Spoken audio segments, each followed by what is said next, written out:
Welcome students, I hope all of you are fine and safe.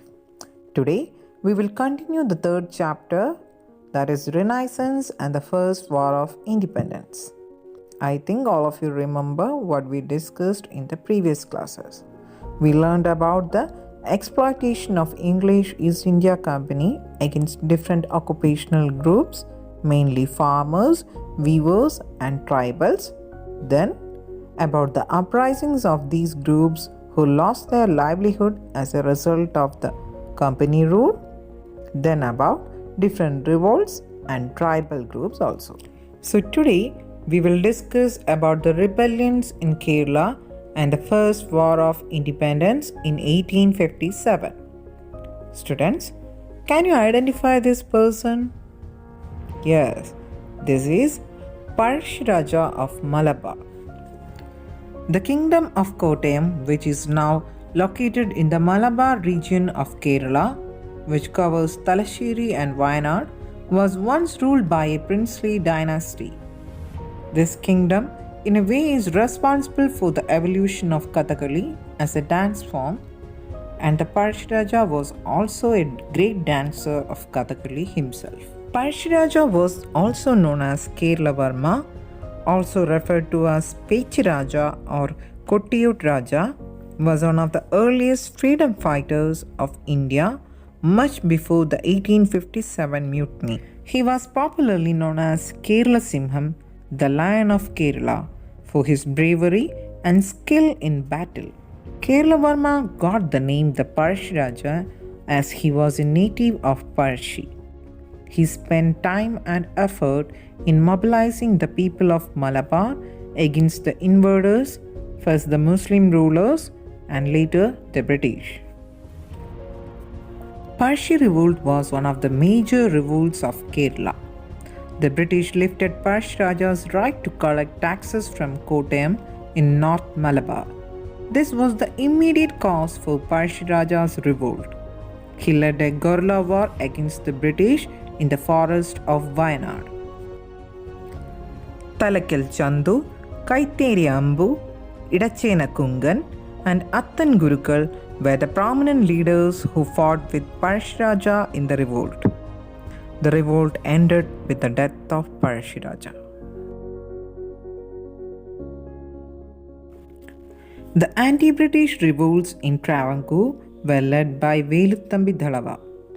The constant intervention of the company in the home affairs of Travancore hindered the smooth administration of Dhalava.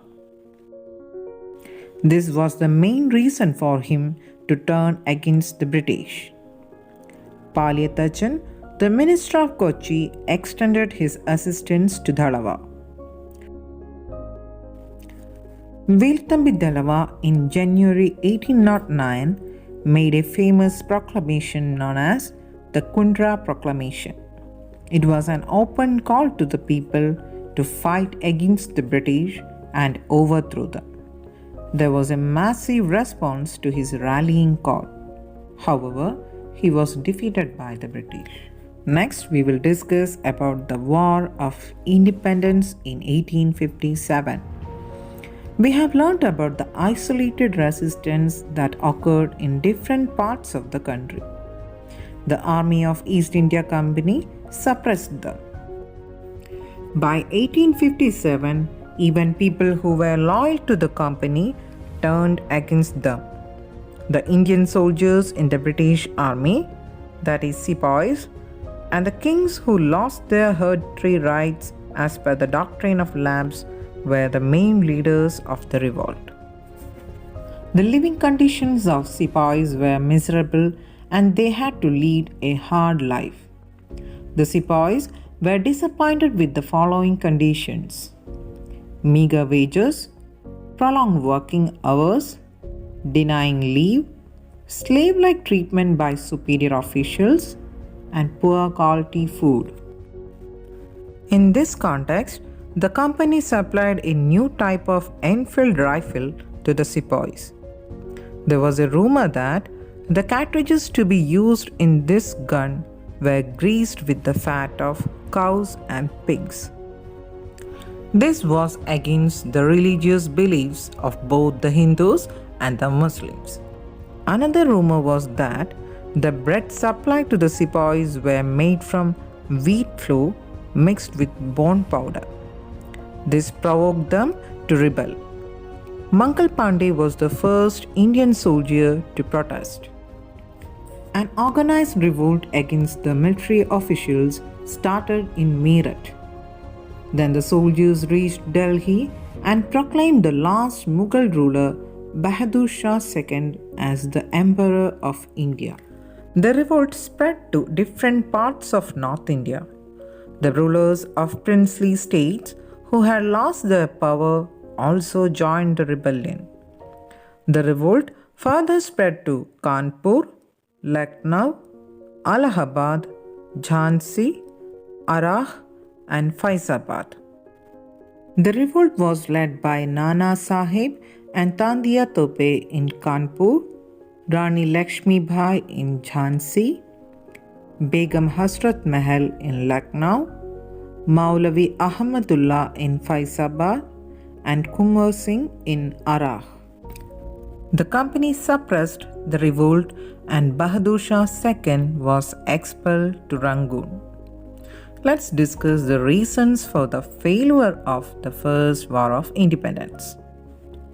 Though the revolt was widespread in North India, there was no coordination. The company had all the advantages of stronger military power, better weapons, and coordination. It failed to ensure mass support.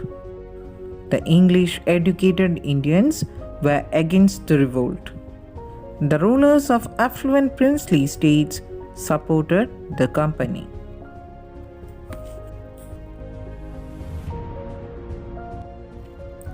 Even though the revolt failed, it was the first mass revolt against the company rule.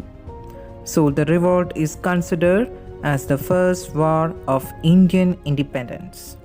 The highlight of this revolt was the sense of unity that the people of India upheld irrespective of religion. It was this solidarity that motivated the Sepoys to proclaim Bahadur Shah as Shahanshah-e-Hindustan, the Emperor of India. This shows that the British efforts to breed communal hatred had not succeeded, at least up to the period of the First War of Indian Independence. The reign of Queen.